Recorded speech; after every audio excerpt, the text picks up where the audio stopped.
back. Starting Five Podcast, presented by Bluff City Media. I am the one, P Shark. I am reporting from the coldest Wild Wild West ever known to man. I'm at @_Skylead on Twitter. It may be cold where you at, but we live as a mug at Dillon Brooks Island. Whether you like it or not, everybody's loving it. We just had the Spurs, just had Steph and Clay come through. What's good, everybody? This your guy Trevor, aka the 3&D guy.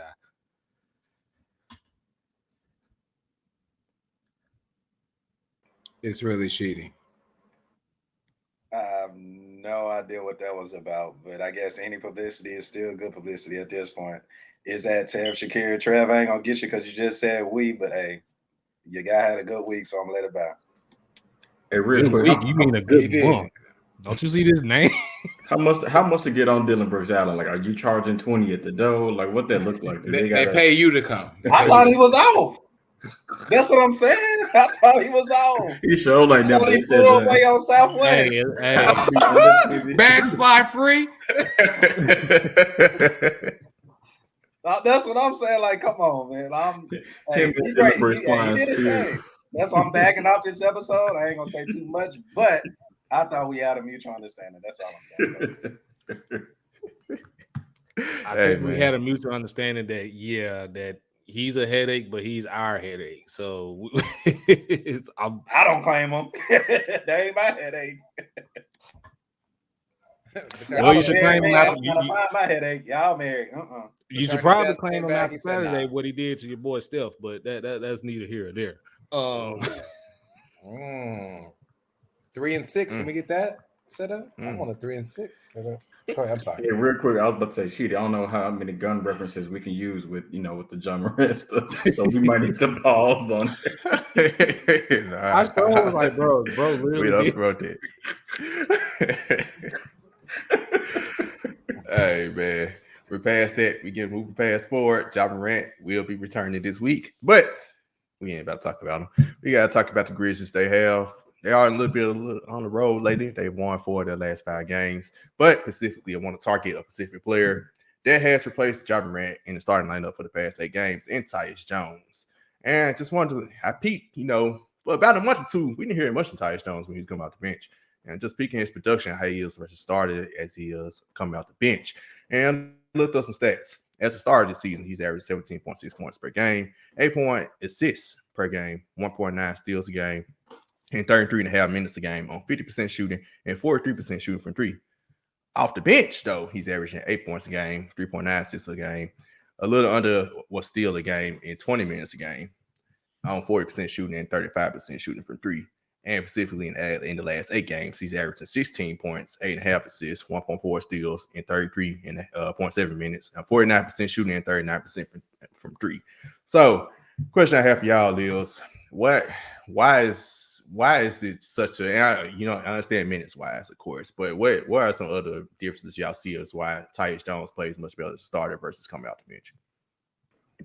I think it's hard to ignore the minutes thing, but I think when you know that you're going to be playing a certain amount of minutes, I think that provides a level of comfort that you normally don't get when you're coming off the bench, right? So, in most cases, in most games, he's probably going to get 15, maybe 20 minutes a game, but that could be altered due to how hot Ja Morant is, if he gets hurt, if there's a blowout, if it's a close game, whatever the case may be, versus if he's starting, he's essentially, he's going to get those minutes. He's going to get to 35, 36, 37 minutes a night. And so I think that provides a level of comfort, not even just in the game, but like during the game or before the game, really. You just kind of know, I'm going to attack the game this way, whether that's I'm going to get my players going first or whether I'm going to get my points first. Again, that goes back to, whether you're starting or whether you're coming off the bench, because when you're coming off the bench, more times than not, it's you going to try to get your minutes, or not necessarily your minutes, but your buckets. You're trying to get your field goal attempts up. And so with him starting, I think he gets to pick and choose which one he wants to do, and depending on the game of the floor, depending on who he's playing with or playing against, I think that plays a factor into it. So. Like I said, it's hard to ignore the minutes, but I just think when you're going to get X amount of minutes, that allows you to attack the game from a multitude of perspectives. So I think that's what it is too. I think he also, I'm not sure if he was kind of hurt or something like that, earlier in the season, whatever the case may be. I think his wife also had a baby recently, and not to say that was part of the reason why he was struggling, but sometimes this men, when your wife ain't good, you ain't good, and not necessarily. I don't know, what happened with the baby or did not happen. I'm pretty sure the baby was healthy, but again, when your wife is pregnant, you ain't all the way there mentally because you're trying to make sure that her and the baby is okay too. So I think both of those things, now that that she's had the baby, now that he's starting, I think that's what's helped him play much better as of late. And I'm gonna keep it. Oh, go ahead, Shark. I would say to piggyback off that point real quick. Fred VanVleet leading the playoffs when Toronto won championship. Same case went after the child was born. All of a sudden, he was like super cold in the finals. Yeah. Well, I would echo the sentiments with what Skylar said, but instead of the word minutes, I'm gonna replace it with shot attempts. I mean, anytime where your star player is gonna be out and he's averaging around close to 20. That 20 for Ja is probably an extra 4 or 5 for the rest of the cast that's out there. So this gives Tyus somewhat of a green light to kind of be aggressive while still playing in his role as being the floor general here for the Grizzlies, which is why you see why his scoring is nearly doubled when he's starting as opposed to him coming off the bench. But yeah, to Skylar's point about everything that may have been bothering him with the season, everything that's going on personally with his wife, and then of course their new addition to the family. But yeah, I just honestly think it's just more shot attempts to go around for everybody, and everybody's happy when they get a chance to shoot the ball more clearly.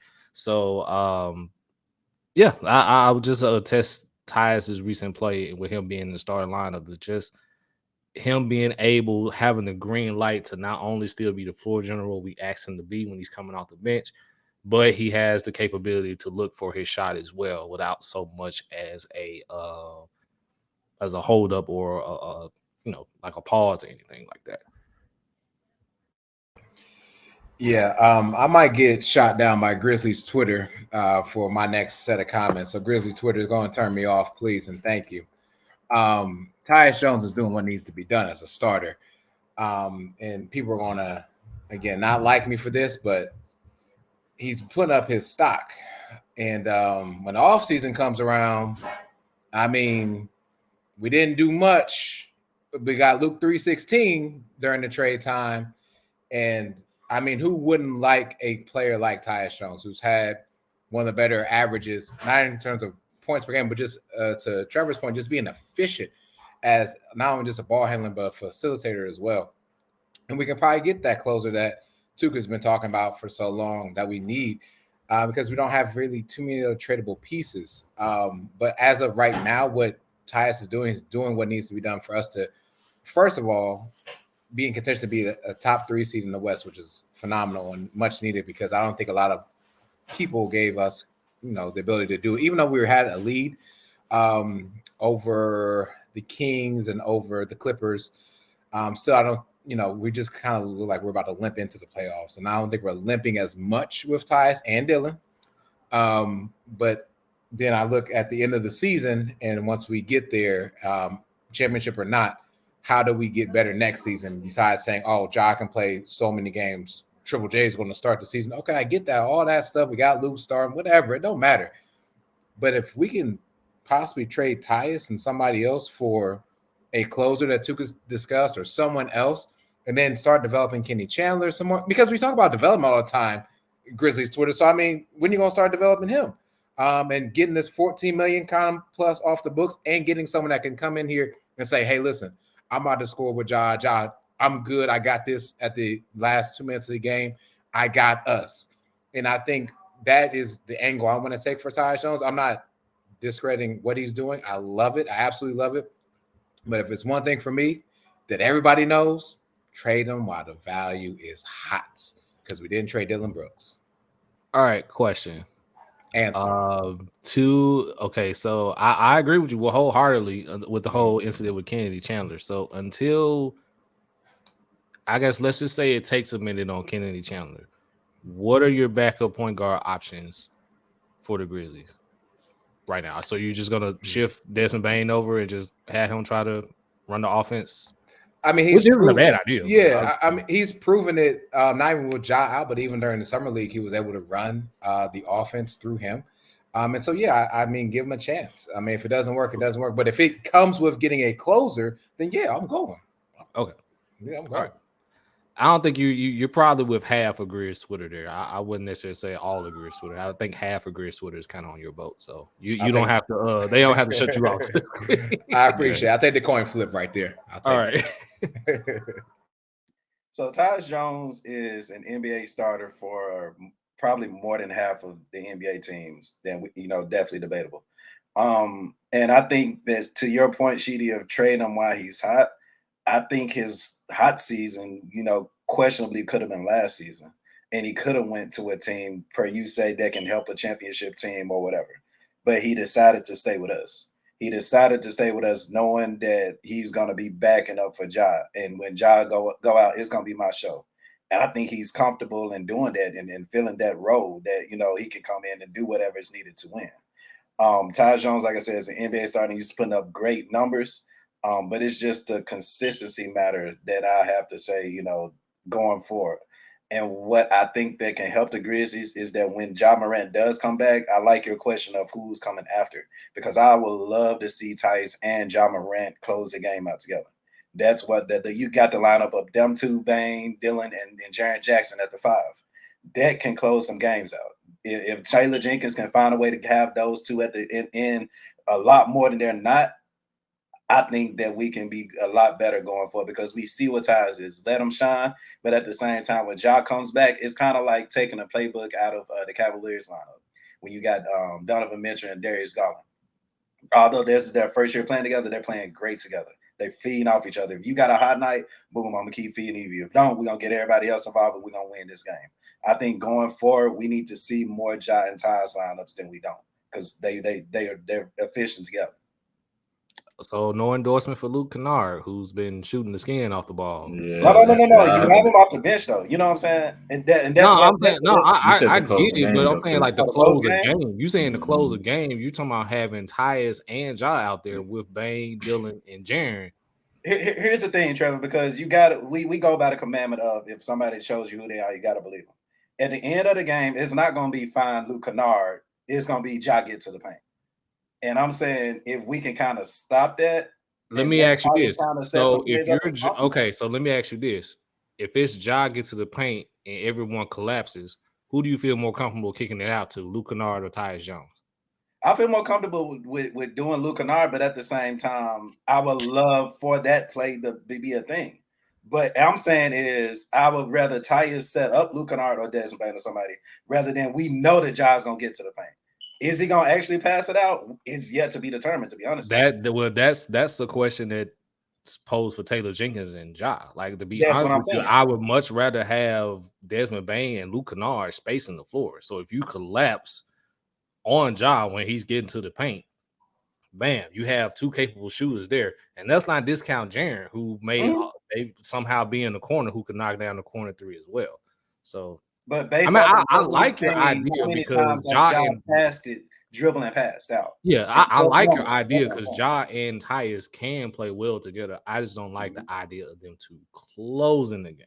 Like I need as much shooting on the floor as possible closing the game. Unfortunately, with Dillon, he's your best defender. You got to have him out there for defense. Unfortunately. So, I say it unfortunately. Hey, that's the grind, son. I'm going to call it like I see it. So, but you ain't there's no such thing as too much shooting nowadays in the NBA. So that was just my thing. I think my whole gripe was them closing the game. I have no problem with it. This is my gripe for the last all year. Join the party, buddy. Man, which goes, and I would credit Taylor Jenkins. I did see improvements in the Spurs game, so just keep the improvements coming, please. And so back to Tuke's point, my thought was kind of the same last year, and not so much closing, but more Ja and Tyus minutes. So our good friend of the show, Anthony Sane, couldn't stand those minutes in the past, and he got mad at Taylor Jenkins for always playing Ja and Tyus together. But it was pretty effective. And this season specifically, I haven't seen those minutes, right? And I think that goes to Tyus' bench production kind of being low because him and Ja played together, and not like a super lot, but a good, solid 5 to 10 minutes a game, and they were pretty effective in the past. But this season's been less of that. And considering the Grizzlies didn't have a good bench overall, you would think that he would play them more together. And another thing is when you start and you're playing with the starters. He's playing with Desmond Bain, he's playing with Jaren Jackson. He's come out the bench, he was playing with John Conchar. Right. So, at a point, it's a huge difference. So you started playing without the bench. So I think also just like another thing, Luke Kennard's addition is helping as well. So when he does go back to the bench, you got a bona fide shooter now over there that you can dish it to. But I do need Tyus. I do see a little correlation. When he starts, he's way more aggressive. When he come off the bench, he's a little more getting the team involved and still trying to find his own shot. And I think that's where, and like you said, it might come with actually knowing your minutes. Like, okay, I want to play 20-some minutes. Maybe I'm not, trying to be as aggressive. I know I'm playing 30. I'm going out being aggressive. So kind of everybody's points coming back to one. I think everything everyone just said kind of goes into everything that we thinking was going on with Tyus and his start versus bench production. Yeah, and maybe it's one of those things where like you don't necessarily, of course, you won't be able to start Tyus when Ja gets back, but maybe it's one of those again. If you're Taylor Jenkins and the coaching staff, it's how do we find more ways to get Tyus Jones more shot attempts and more minutes as well too. Just again to see what their production looks like. Yep, exactly. And Sheedy, we're gonna talk about that in off season because that was my thoughts into my head during the starting stretch as well. Scott had capitalized on their trade scenario this summer, but we get to that this off season. All right, man. Move forward to the next segment. New segment alert. As y'all know, I'm the Memphis Hustle reporter for Bluff City Media. Have been for about going on 2 weeks now. So decided to start a new segment called Hustle Up, where I basically give an update about what's going on with Memphis Hustle. And the guys have any questions for me, I answer them. It's like I said, most people, I didn't watch the G League at all before I got this position. So everything I'm doing, I'm learning on the job. Been pretty interesting so far, but just updating with the Hustle. They are currently 21-7 and second place in the Western Conference with 4 games remaining. And they just clinched the playoff spot after last night's win when they happened to send Zaire Williams assigned him to the Hustle, and he dropped about almost 30 points last night. So I think that was very, very strategic by them since their best player had been out, and Kenny Lofton, who had played well against the Spurs for the Grizzlies the other night. So, hey, shout out to the Hustle for that. They said 4 games remaining, all of them on the road. And the way the G League playoffs work is 6 teams that make it. The top 2 seeds get a bye. So pretty much the Hustle, with them being second place, they were probably, as long as they remain second, they're only half a game behind first place, by the way, as well. Behind the Stockton Kings, Sacramento Kings, G League affiliate, who the Memphis Grizzlies and Sacramento Kings are out the second place in the NBA. So it's the irony there that they're battling with the G League affiliates of them. But they'll get a bye, they'll get another home game. If they finish in top 4, they'll get a home game, period. So they'll get home game in the first round if they finish 3 or 4. So, man, Hustle, they're well on their way. They clinched it, like I said, they clinched it yesterday after beating the Rio Grande Vipers, who are the G League affiliates of the Houston Rockets. Now, getting to the fun stuff. There's some players I've seen play in these G League games since I've been paying attention. Yeah, we're about to have some really bit of fun. I'll start with a little easy ones. Memphis Hustle players. Sean McDermott, remember him, former Grizzly. Our first year starting this podcast was on the Grizzlies. He was a 2-way contract with the Grizzlies and Hustle. Now he's full time with the Hustle.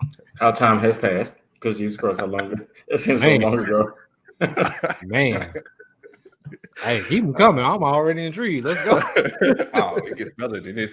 But next up, so Matthew Hurt. I don't know if y'all remember him much, but he played at Duke. He was a former recruit. Penny recruited him. Yep. And they chose we got Precious Achua instead of him. He went to Duke. He's on the Memphis Hustle. And my very first game covering him, he scored 30 points. So he's been doing pretty well down there. Nice. All right. Let's get really fun. Jeremy Pargo. He's on the Hustle?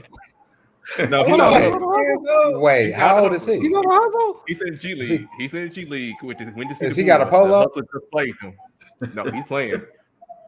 So he's not on. He's on the Hustle. He's on the Hustle roster. No. Oh, he's not. He's on the Windy City. He played against the. Yeah, he played against the Hustle last week. It was the Windy City Bulls, the Chicago Bulls G League team, which very very creative name. How old is he? 37 years old. Cause he out there. You said 37? Yes, sir. No polo on, just out here starting. Damn. At least Get he your in the check G however League, you not need to taking get up it, a brother. spot for the Miami Heat. Go for You it. at least Cuz in the AARP section of the G League. Talking about Aflac. Yeah, he's a former Grizzly, 2011, 2012 team. Most He's from definitely. Grizzly. All right. A little younger players. Jonte Porter, brother of Michael Porter Jr., former Grizzly. A couple years ago. They played against he plays for the Wisconsin Herd, who played against the Memphis Hustle last week as well. And the last name, and I went to this game Friday. He plays for the Rio Grande Vipers. He was just with the Grizzlies last year. He dropped 24 points on us. Jared Culver. Dang, I forgot about Jared Culver. It was a trade piece. Boss was excited about that. Wasn't he a lottery pick? Wasn't he a lottery pick just 3 years ago? Ooh, yes, he was. Texas Tech. Bird played his butt off to get to the national championship, to lose to Virginia, and then didn't develop a jump shot, and now all of a sudden he's out of the league. That's oof. Is there such thing as a professional G League player? There's plenty of those. I'm pretty sure there's plenty of those. I want to make sure I was just calling and just naming stuff off the top, side of my neck. Yeah, just about. But yeah, those are the names I had. And that's my Memphis Hustle Up segment, Memphis Hustle update. So I guess do y'all have any questions for me about anything? I have a question real quick, but if anyone else has one before me, they can go ahead. I have a question. I would be interested to know, because just as you dropped some names for the players, I would be interested to know who are some coaches that are coaching in the G League. Mm-hmm. They're like, wouldn't expecting him to be one coaching, two be coaching in the G League. So I would be interested in that one whenever you get a chance. Yeah, I have to look at some more research on that one. I know just missed the Memphis Hustle coach. His name is Jason March. I haven't really seen no coaches that's like, other teams that they played, at least. I haven't seen nobody just like, oh, I remember him. But when I do some research, I'll probably find some. All right. So my thing, I'm just going to bring it back to the Hustle and the Grizzlies. Similar to Sheedy's whole thing with Tyus, I know Grizz Twitter is split down the middle when it comes to Zaire as well. So essentially, are the Hustle essentially just giving him the green light to basically showcase his skills? Because I just want to know is there anything that Zaire is doing in the G League that could possibly translate to him doing what he? Is there any way that Zaire can take what he's doing in the G League and bring it to the Grizzlies, pretty much, or is it just the Hustle just giving him the ultimate green light? Now, damn, I'm not sure. I know the game last night, he led them and scored 28. But before that, since I started covering them, he hadn't been with them. I think the Grizzlies were on a road trip, so everybody's with the Grizzlies because the whole Ja Morant, Brandon Clark, Steve Mann, all the players they could bring, they pop. So I haven't really seen him in the first night he played was last night. I didn't get a chance to make that game, and I was watching Grizzlies go to state over it, and why it happened on the side TV. So going forward, I really do want to try and pay if he still plays with the Hustle. Of course, I know they're about to go on a road trip this week, 4 games in 5 days to end the season for him. So I'm not sure if Zaire is going to travel with them or is he going to stay with Grizzlies in their home stand here. So I probably have more answer on that one in the next week. Okay, because I'm obviously Memphis sees something in him, and of course I've been on the trade Zaire bandwagon, but something has to be there, and I'm just trying to figure it out because I know he can contribute to the Grizzlies in some shape or form. But I just want to know what was the difference, and if there's something that he can take from the G League and bring it back up to the Grizzlies when he eventually does have a spot. Let's just keep it real; he's gonna have a spot on the Grizzlies. Mm-hmm. So. Yeah, my question would be can you, as much detail as you can, explain the 2-way contract? Because I know they're for those players in the G League, they're only allowed to play X amount of games with the NBA team, but then they can only play at maybe X amount of games with the G League affiliate. You just talked about how most of the time when a team goes on a road trip like that, how they're probably bringing most of those players from the G League team. So in as much detail as you can, explain the whole 2-way contract thing. So I know for a fact the players can play in 50 45 or 50 of the Grizzlies games. They're pretty much somewhat full-time hustle players. They can play, almost all the games for the hustle, but they are limited to a certain amount of games they play for the Grizzlies. And with the G League, I need to do a little bit more research on this. The G League season ends, their playoffs end pretty much when the NBA playoffs start. I think at that point, the two-way players are on the Grizzlies rosters. I don't know if they're active though in the playoffs. So that's why I'm gonna do more research on. But I know they can play 45 to 50 of the 82 games. And it's free reign with the hustle. And I know like Kenny Lofton was like, he's their best player down there with the hustle. He's averaging like 24 points a game or something. He made the next up game for the G League All-Star team.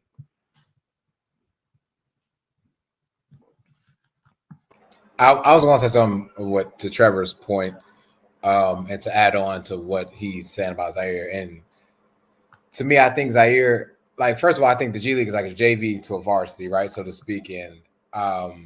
And I had a player in JV, like he was a stud, right, as a JV player, could put up 15 to 20 points a game. You got talking about JV, not talking about 2 minutes a game, right? But then when I tried to put him at varsity, it was kind of like he shrunk.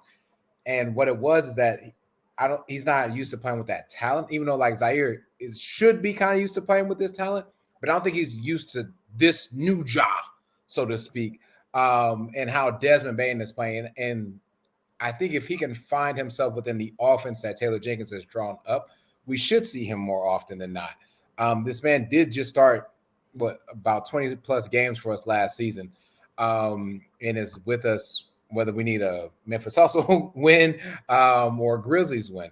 And I would love to see where they can really put this. I think to measure them about 7 foot as a monster, so to speak. And so where does a guy with that type of skill set land for us for Memphis? And I think that young man is still trying to find himself in the offense as well. To your point, I think the hustle gives him the green light. Yeah, go score, go do whatever you want to do. And so, but then when you come to play varsity, right? When you come up here with the big boys, it's like, well, you can't just go up there and do what you want to do now, and try and find the constraints of the offense that way. Yep, and you're playing against higher level competition, of course. So totally different. Like we was talking about Tyus, exactly what you just said. Yeah, and I was about to say, to add on to that point too, like it's speed of the game. Patrick talked about that. Can't remember if it was his second or third season, but he talked about how things kind of slow down. The more differences you see, the more different types of schemes that you see. And so when you start to familiarize yourself with, who's going to be where and trying to dictate the game, things kind of slow that down. And so maybe he is just not, maybe playing in the NBA, like the league itself has not slowed down enough for him as probably much as it is in the G League. I'll attribute that to the injury. I think he was at a point where he was probably getting used to NBA basketball and everything slowing down. And as he was getting to that point where he could probably do something, then bam, the injury happened. And then he kind of hasn't recovered since then, because we can attest to the game slowing down and the benefit of somebody. Look no further than David Roddy, which I've said ad nauseum that man needs minutes. And once the game slows down for him, he's going to be able to do whatever he needs to do. Yeah. Also, right before I know Tukas, something you want to say, 2-way contracts. I just got the answer, Skylar. They are ineligible for the playoffs. So they can't play for the Grizzlies in the playoffs. So Kenny Lofton won't be able to play once the Grizzlies make the playoffs. Cool. So Skylar, you asked a question about notable coaches that are in the G League, and I actually just looked up a couple of them. So you got Jason Hart, who was drafted by the Bucks in 2000. You got Kobe Carl, who's the coach of the Delaware Blue Coats. Of course, we all know that's George Carlson. George Carlson, yeah. Last but not least, honestly, one of my favorite point guards growing up, Andre Miller. One the most athletic, but he's gonna have 10 assists in a snap. Yeah, I had the privilege. I had the privilege of meeting Andre Miller, man, one day. Cool dude. I definitely could chalk it up. That's a cool dude, and definitely was a bucket. Wasn't the most athletic, but he was a definite bucket. That's what's up, Trevor. Because I remember meeting one of my favorite point guards growing up, and he put up 60 points on me. He he's coaching. He replaced the boy Josh Pastner though, so he's coaching Georgia Tech now. Oh man, you remember he was Josh Pastner's assistant coach at that time too when he dropped the buckets on me into intramural team. But that's a story for another day. Love you, Mighty Mouse. Oh man, that's what hustle segment. Like I said, it might not be an every week segment. I might do it again next week since the season ends. But like, as you know, it's more I'm covering the team and learning more about G League. I definitely be breaking some content for y'all. Of course, I do my rights. Get a report card last week or a hustle report. So every week be looking out for those about every midweek, Wednesday, Thursday-ish. So for our last segment, last week we did an NBA bracketology. Skyler missed the episode. So Skyler is basically going to judge our brackets. So each of the guys, we all had a bracket, and we all going to pick our winners up to the final four. So we did Talking 16 about moves. falling up in the situation. Right. He didn't have his home bracket, but Jay, he gets to judge ours. That's called falling up. Yeah, Big man. ups. That's what happened. I ain't doing NCAA bracket either. So if y'all want to pass me them just too, I can judge Hey, that. I didn't do one either, so it's cool. I'm just enjoying the game. Oh man, but I guess I'll start off with my bracket.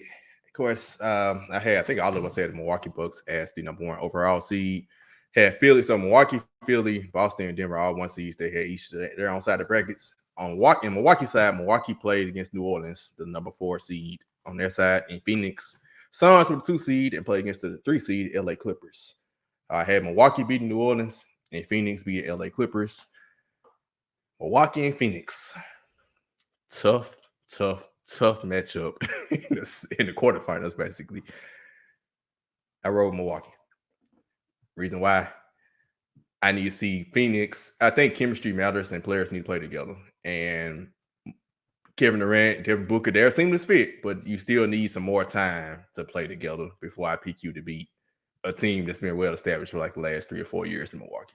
So that's why I'm going to pick Milwaukee just slightly. And Milwaukee is also at home as the 1 seed, so they have the home court advantage. So I pick Milwaukee to win that one. And therefore they make my final four. Next bracket, Philly and Miami. Miami was the 4 seed. Sacramento Kings and New York Knicks, 2 and 3. Sacramento was 2, New York was 3. Philly beat Miami. Miami's gone ahead, do what they got to do in the season. Trade my boy Jimmy somewhere if they can with his $50 million contract just coming up. Let's see what happens. But I got Philly. I think they find the money when they're way at home. And Sacramento, New York. That's a heck of a matchup between 2 up and coming hot teams right now. Because Sacramento is at home, although New York has a better road record than home record, I haven't seen Sacramento play at home. I got Sacramento pulling that one off. Sacramento at Philly, though. Joel Embiid is healthy. He's probably about to be MVP. I still don't trust James Harden. And to a certain extent, I don't trust DeAnthony Melton because he don't show up in the postseason either. But Joel Embiid is going to find a way to get past Sacramento to get to the Final Four to play against Milwaukee. And like I said, we're going to choose Final Four picks next week. So Milwaukee versus Philly in the Final Four on my left side of my bracket. Right side, Boston, LA. First round. Boston 1, LA 4 seed. Lord. I'm choosing Boston. LA still kind of slipping up. I know LeBron's supposed to be coming back. Is he really coming back? That remains to be seen. So I'm going to choose Boston. Although Boston been slipping up lately. That wouldn't shock me if the Lakers would have found a way to win that one. But I got Boston, especially at home. Memphis, 2 seed against Dallas, 3 seed. I'm going to choose Memphis. I came so close to choosing Luka, but I just don't know his status. Him and Kyrie, I see Kyrie finally did come back from his foot injury, but it seems unknown. I know Ja Morant is coming back, and the Grizzlies are finally starting to play up to the level that we thought they could play at, and I think they found a way to get that. So that means they play Boston. Let's go. One question. This is under the assumption that these are one and done type games and not like 5 or 7. Mm-hmm. Gotcha. Okay. Yeah. Perfect. Yeah. And which is all right. Again, Luka in one and done game was very intriguing. Him and Kyrie. I found a way to pick Memphis, but they're going home at Boston. Ja Morant did say he wasn't worried about nobody except Boston. Yep. Exactly why. Boston, you're going to take them out. Boston makes the Final Four, so that means I got 3 Eastern Conference teams in the Final Four. Last half of the bracket, Denver Nuggets 1 seed versus the 4 seed Minnesota Timberwolves. That's easy. And Denver just got hurt. It's over with. Denver. Easy work. Cleveland 2 seed versus 3 seed Golden State. Golden State lost 11 straight on the road. But they're going to find a way to beat Cleveland. in a one and done scenario.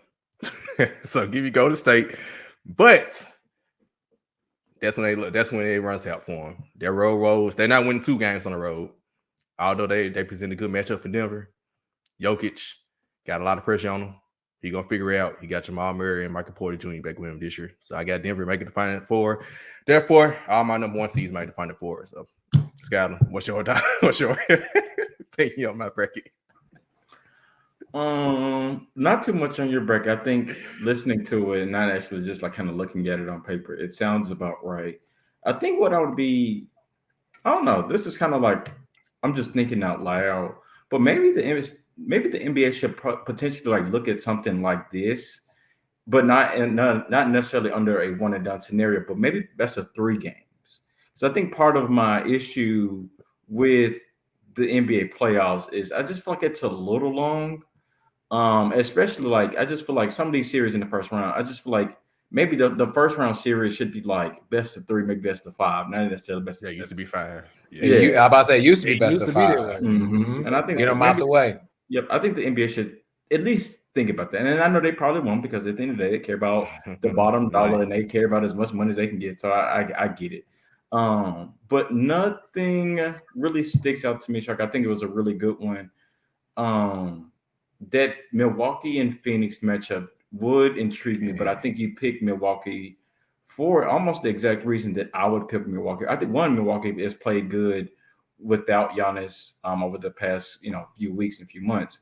But I'm just, as much as Phoenix looks good on paper, my barber is a huge Phoenix Suns fan, and my thing to him was I just don't trust Devin Booker and KD to be healthy at the same time. And that's not to say like Devin Booker is typically injury prone and he's always hurt, but he has been hurt for majority of this season.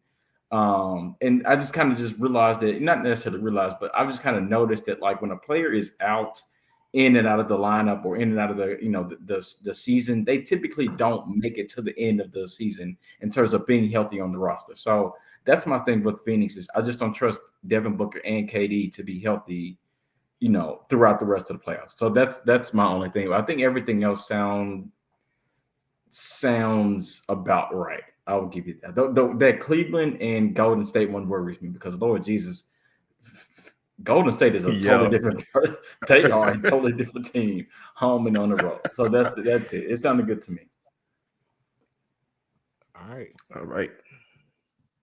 I guess I'm next up, so I'll go ahead and just go ahead and start. Just give me a second to pull up this bracket. All right, so my first matchup, of course, like all of us, we had Milwaukee as the number 1 overall seed. I had them matched up with New Orleans. Thank you so much, New Orleans, for coming out. You've been great, but have a nice time. Milwaukee is definitely taking their first matchup. I got the Battle of NY. I got New York and Brooklyn matching up in the next one, and this is where my first upset happens. I actually have the Brooklyn Nets knocking off the New York Knicks. I think Brooklyn just has a lot more people that are battle tested in the playoffs. I know they have the whole thing with Ben Simmons looming over their head and things of that nature, but they're well coached. They got some people who are battle tested in the playoffs, and one game in New York between Brooklyn and New York, I just give me the Nets for one game there. And my streak of upsets continue, as we all know that Doc Rivers does lead everyone with the most blown 3-1 leads. So if I'm asking for someone to win one game, and Doc Rivers has shown when he has the lead and he can't win one game, give me the Miami Heat as well as Philly has played this season. As much as, if people know me, Joel Embiid, in my opinion, is the best big man in the league, better than Jokic. Yes, I've said it, and I will continue to say it. But one game, I don't trust James Harden. I don't trust Doc Rivers. In one game, give me the Miami Heat to knock off the Philadelphia 76ers in that matchup, more so than the Philadelphia 76ers. Assuming everyone is healthy for Phoenix with KD and crew in the lineup, I just think that's just going to be just a tad bit too much for the Sacramento Kings. I think the fairy tale comes to the end there. On the other side, Boston sticks it to Kyrie one more time. It's not even a question. So the Celtics take it there. Memphis and the Warriors. This game is in FedEx Forum, and that is the only reason I'm picking the Grizzlies, because that game is in the FedEx Forum. Denver and the Lakers, and I'm assuming that LeBron is healthy and this team is playing the way that it's been playing prior to this recent losing streak. I got them knocking off the Nuggets. I mean, as well as Jokic has played this season and probably could be MVP again this season, they have had a rough patch this month, in the month of March, and the Lakers have been looking good. And I think with everyone healthy, one game with LeBron James out there, Anthony Davis and crew, they can steal one from the Nuggets. And two teams that actually gave me the most trouble to choose with the Cavs and the Clippers. The Cavs play their best when they slow you down, and I think that plays exactly into the hands of the Los Angeles Clippers, because with Kawhi and Paul George being able to create something out of nothing in a half-court setting, I think it's going to be a little bit too much for the Cavs. So give me the Clippers here to knock off Cleveland in that matchup. See, going to the next round, I have Milwaukee and Brooklyn. Again, Milwaukee is just a little bit too much for Brooklyn. So Brooklyn, thanks for coming. Thanks for making everything exciting. But we got Milwaukee heading to the Final Four. Phoenix and Miami, similar situation. I just think Phoenix just has too much on the roster for Miami to handle. So I got Phoenix in the Final Four as well. Ja did say the only team that he's worried about is Boston.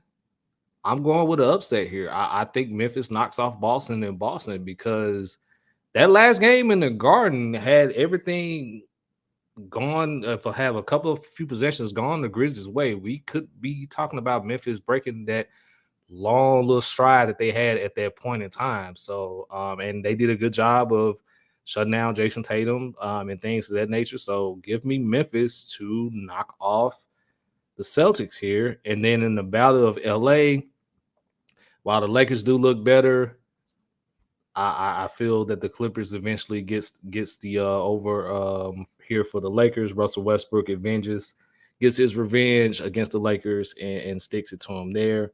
So I have my Final Four of Milwaukee, Phoenix, Memphis, and the Clippers.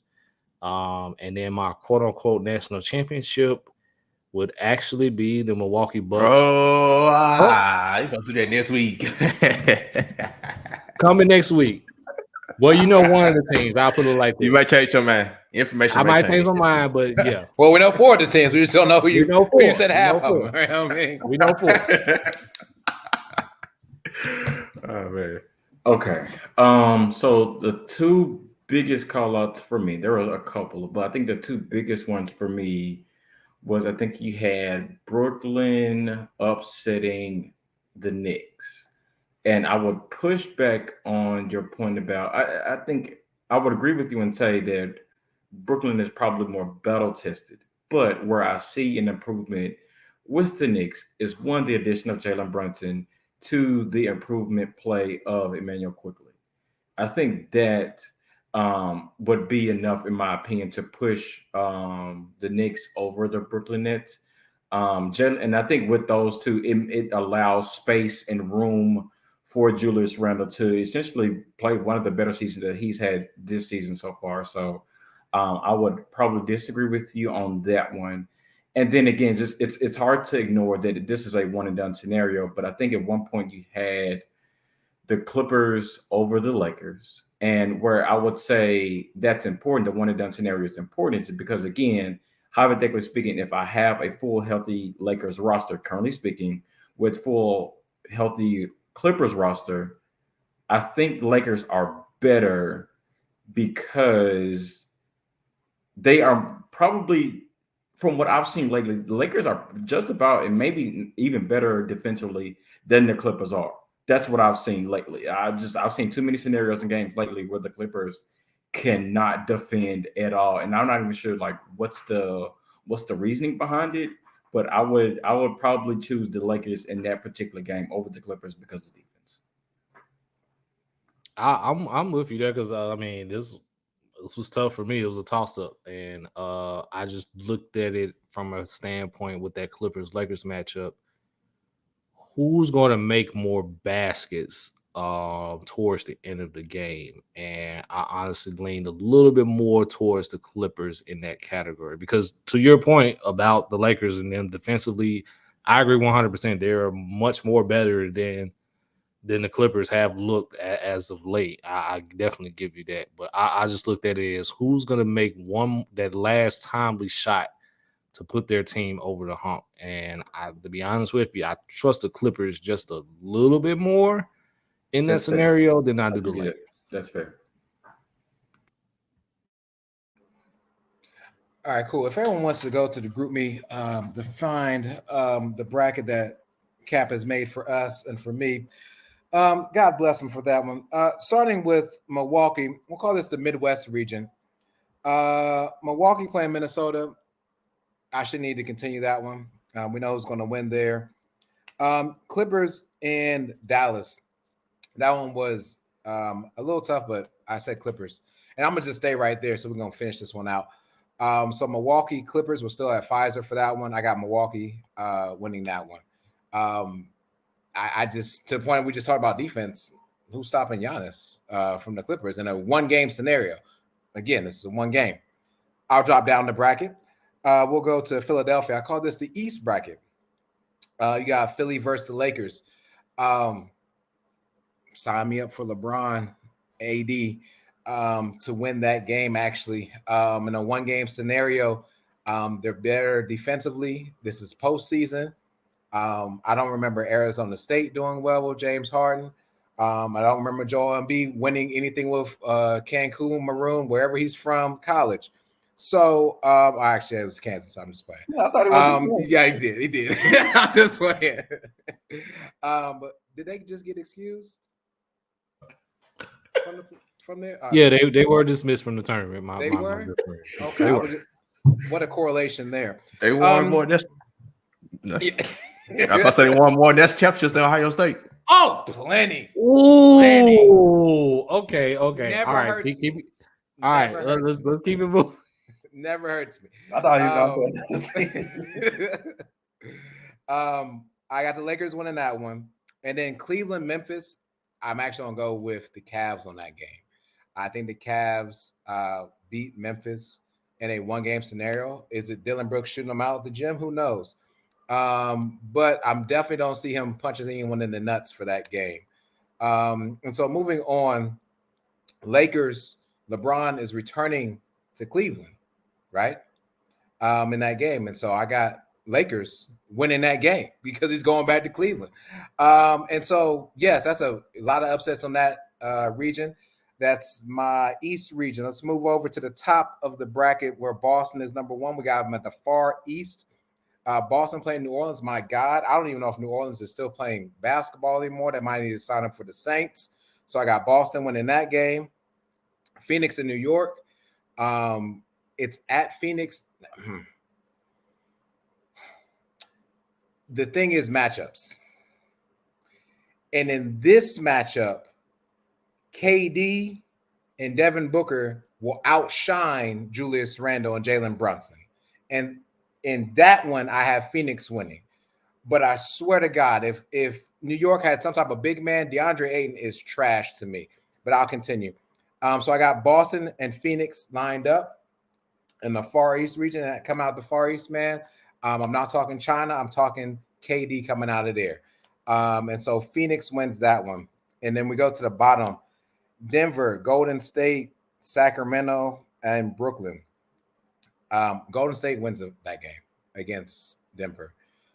There is something to be said about the defense that Draymond plays against Joker. If you haven't seen it, go back and rewind the tapes against it.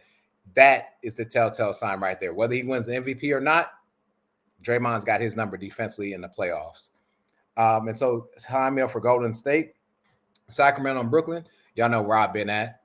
Find me in Sacktown, baby. Light the beam on them. All right. Brooklyn not making it out of New York. They came to California. They'll pack their bags and go back. So that leaves us with Golden State versus Sacramento. And this game will be in Sacramento. This game will be won by Sacramento. And we're going to light the beam there as well. and that is Big Mike winning I that. was about to say, shout out to Mike Brown, former Golden State Warriors. Big shout out to Mike Brown. And that's why. That's why. And don't let it happen in real life. But those are my 4. So again, Sacramento, Phoenix, Lakers, Milwaukee for my final 4. Man, you got the Lakers all the way up, man. That's what's up, man. Yeah, you been listening About matchups. I kind of saw Matchups, man. I'm proud of you. Nah, matchups definitely matter. We're gonna start at the top right. Hold on, too. Scott got to give his opinion, man. Oh, no, my bad. Yeah, you don't want to know my opinion, do it.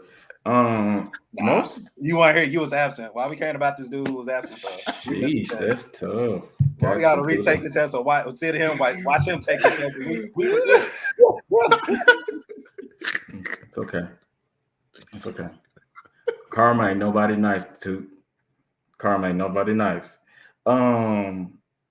Because you have the Lakers going so far, that first round matchup with Philly concerns me because Anthony Davis is really good defensively, except for one person that I continuously see him get. Well, 2 people, really. It's Giannis and it's Embiid. Granted, I know I don't trust James Harden. I don't trust Doc Rivers. But I think, and again, it's a one and done scenario. I just don't know if the Lakers will pull that one out. I just don't, because I've seen the Lakers go too many times in Philly over the past. How long has LeBron been there? 3 years, 4 years? And they just don't do it. It's I'm not sure what it is. It's so I'm going to poke your hole in their bracket for that one particular matchup because you have the Lakers going so far.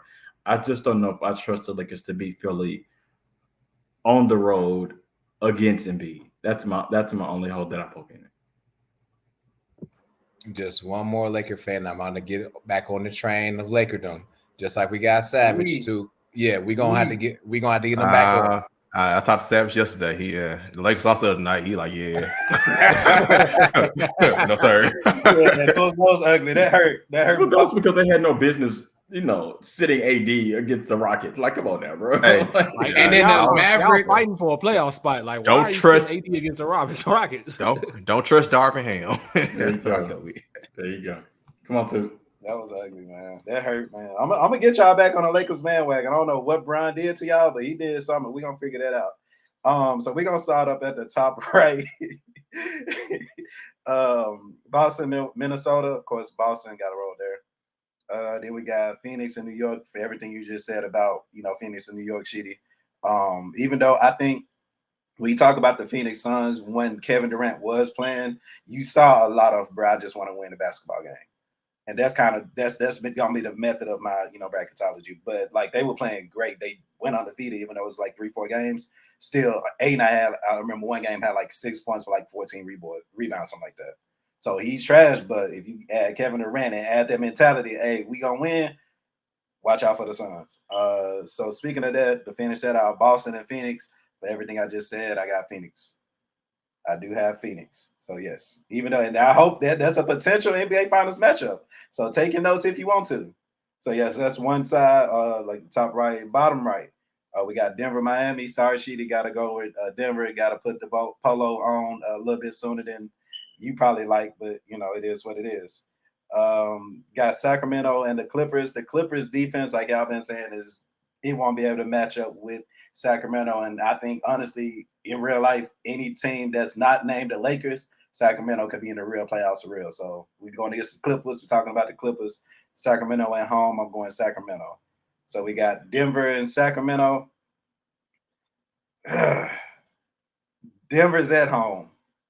And Jokic, who should be a 3-time MVP, even though Embiid been doing this thing, I got to roll with the possible 3-time MVP in Denver. So again, on the right side, Phoenix and Denver. Let's start with the top left.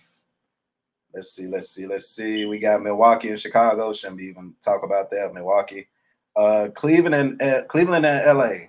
This is under the assumption that LeBron James is playing, and he's gonna win that one game, especially in Cleveland. That'll be funny. So you gotta win it in Cleveland and give out that Cleveland. This for you. All right, it's for you. All right. We got, let me see, bottom left. This is when things get interesting for me. I got Philadelphia and Dallas. Y'all know how I feel about one side is when I'm going to win this game, and the other side is I'm going to find a way to blow this game. I'm going to roll with the people that's going to win this one, and Luka and Kyrie. So give me Dallas for that one. And last but not least, I have to think hard about this one, is Memphis and Golden State. Under the assumption that Ja Morant is coming back, and we pretty much know that Andrew Wiggins is not coming back. Andrew Wiggins was key to winning against Memphis last year because he was averaging 10 points and damn near 10 rebounds a game. He was guarding Ja. He was guarding everybody on the perimeter. He won't be playing. Kevon Looney is not looking as good as he was. Chemistry issues. And you talk about one game with Memphis at home. Yeah, give me the Grizz. So, yeah, give me the Grizz. And, of course, Dallas versus Grizz. I think that it comes to a point where you just get tired of losing. And I can say that with Memphis and Golden State. You just get tired of losing. That's what we saw the last time the Memphis and the Warriors played last night and the time before. Just get tired of losing. Hopefully you keep that same energy against Luka and them. Hopefully. I know it's rare, but you talking one game and Memphis still at home, give me the Grizzlies. I'm gonna do it. I know I've been tough on the Grizzlies on this pod as far as like, rotation, everything. You talk about one game and we're at home and you get Ja Morant back to this team who's playing, damn it, win the game basketball. I like it. So give me the Grizz again. So my four are Milwaukee, Memphis, Phoenix, and Denver. Okay. So I'm going to ignore the obvious and ignore you pretty much having Phoenix going as far as they did, because that's not shocking, I mean, you don't even got faith in your own team making the playoffs. So who we talking? Hey. You're bringing up irrelevant information right now, brother. That is irrelevant. That does not need to be talked about. So I'm going to ignore you putting Phoenix that far in this bracket.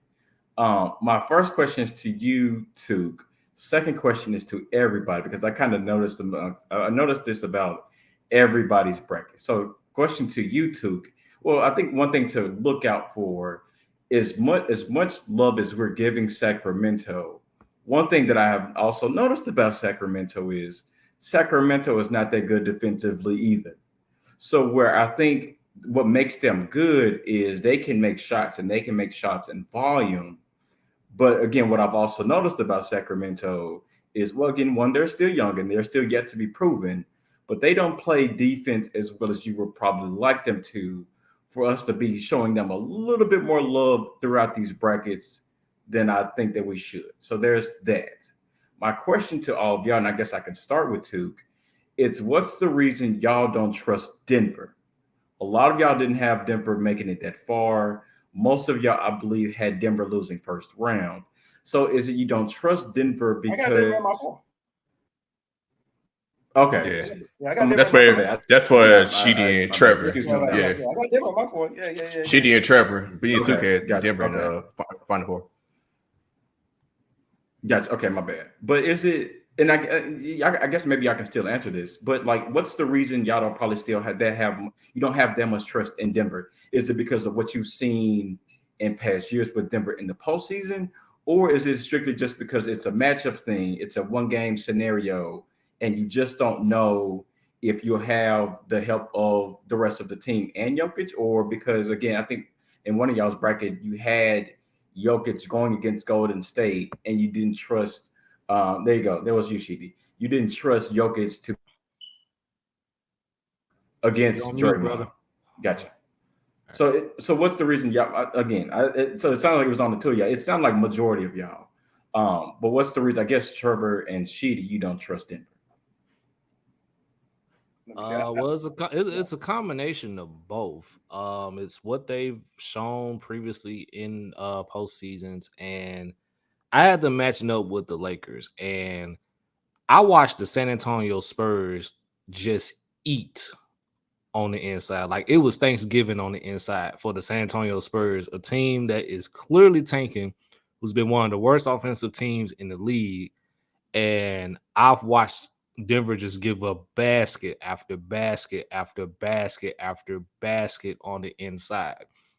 So if I'm seeing that and they're matching up with a Lakers team with a healthy LeBron James and a healthy Anthony Davis, in the words of Shaq, that's barbecue chicken. I don't think, as well as Jokic has been, I don't think he's going to be enough to just withstand it. Like, he's going to have to start protecting the rim at some point. And I just don't think he's not going to stop Anthony Davis and LeBron James from getting to the paint. So it's a combination of what I've seen previously with them in the postseason, plus what I've seen from them recently in this side, because I think they're 1-5 in their last 6, with the only win coming against the Pistons, who are completely tanking right now. So that was my reasoning for not trusting Denver. Fair. And I think with real quick is that the fact that Jokic is a system player. So if you stop Jokic, and it's a matchup. Going against Jokic, it's an issue. You know what I'm saying? AD stopping Jokic. So who else gonna step up? You know what I'm saying? I think it's just a matchup thing per se for the Nuggets. Yeah, and right before she go, same, because I mean I had the Nuggets against Minnesota, right? They're gonna beat Minnesota, and I trust them. Of course, they struggled the last couple of years, but last time Jamal Murray played in playoffs with them, they went to the Western Conference Finals, and Jamal Murray in postseason play is a different dude. So, but like I said, matchups, I had them against Minnesota. So, hey.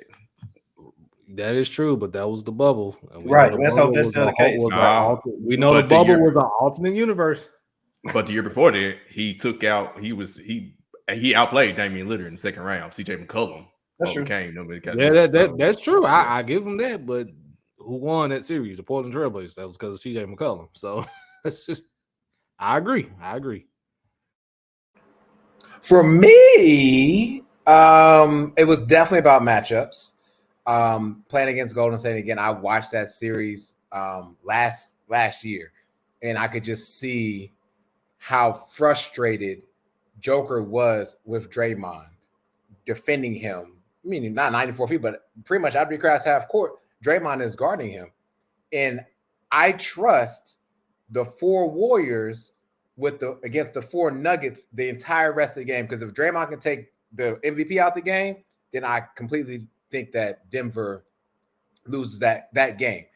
And I will say this right now: if the season were to end right now, who Denver would play, the loser of Golden State, Oklahoma City, or the winner of Minnesota, Utah, to Cap's point, Denver's going to win their first round series. It's the second round series that they're going to have a problem with, because they're going to have to see Phoenix, and that's not who they want to see. And then they will be excused again from the playoffs. So I'll say that. Are you telling me the Lakers are not even in play-in right now?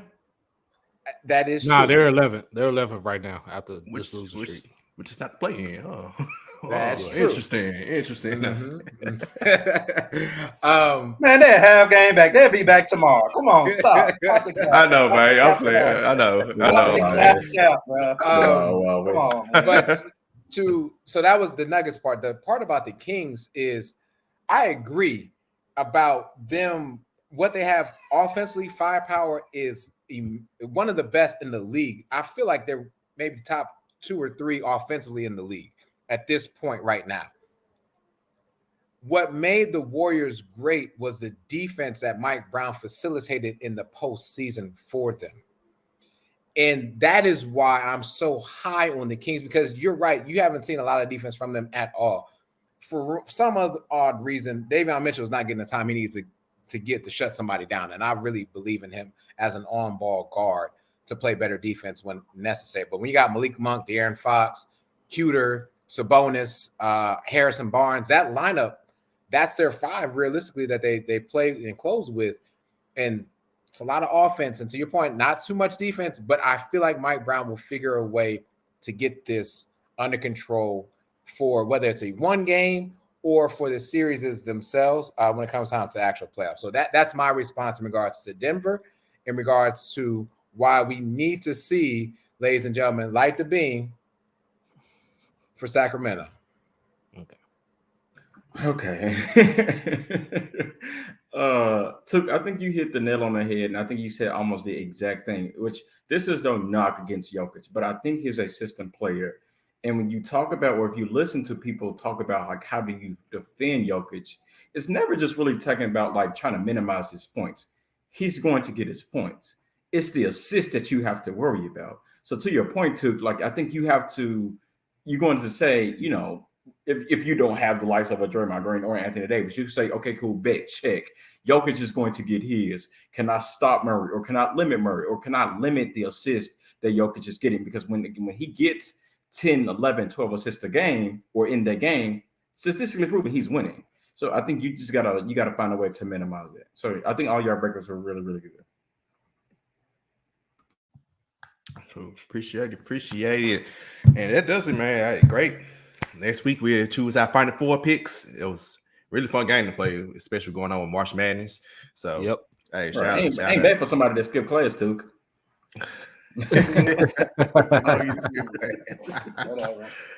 All right, man. Of course, as always, remember to follow us on Twitter at the starting 5 MEM. Follow Bluff City Media at Bluff City _media on Twitter, IG, and TikTok, and subscribe to Bluff City Media on YouTube. Also, check out the articles, including mine, at bluffcitymedia.co, and sign up to be an insider with the coupon code starting 5, the number 5, for 10% off the yearly subscription. And as always, follow me on Twitter at the @DAONE_P Shark. I'm at who in the hell is control of this weather machine, because it is not working. I'm at _Skylead on Twitter. Yeah, we are in the age of the grind, son, at least for the month of March. I'm at the Art of Trevor. You know of is a preposition. And I know Dylan Brooks ain't staying with the Grizzlies. It's really shitty. Passing to the big fella. Yes, sir. And Tab Shakir, hey man, appreciate y'all listening to us. Next week we'll see if Trevor's still on the island or not, because he changed. I've been here the whole time. My bags are fully unpacked now. You got freaking flyer miles from that particular destination right there. Hey, one Frontier doing like a 500, pay 500, you fly anywhere for the rest of the summer. That's what you got. You got that plan, huh? You smart. Hey, go ahead. Hey. Well, I see you. Hey, do what you got to do. Until next time, though, go Grizz. Go Grizz.